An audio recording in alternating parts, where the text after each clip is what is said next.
जहां तक मेरी बात है तो मुझे अमित शाह जी ने बुलाया, बात की, सीधा मुझे वो नहीं कहा कि आप भाजपा में आ जाओ, लेकिन उन्होंने कहा आपके पास केस क्या क्या है, कौन से केस हैं आपके पास। मैं बोले 2-3 केस हैं साहब, बता दीजिए कौन कौन है, वो भिजवा दीजिए।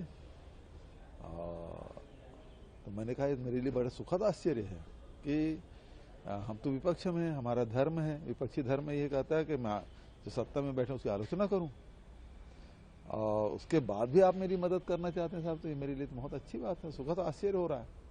तो एक बार और फिर बड़े साहब से मिल लीजिए। तो उनसे मुलाकात हुई और उन्होंने पूछा था कि भाई कौन कौन से केस है। मैं बोला ये बात है, और उसके बाद मैं चला गया और 8वें दिन बाद फिर छापा पड़ गया।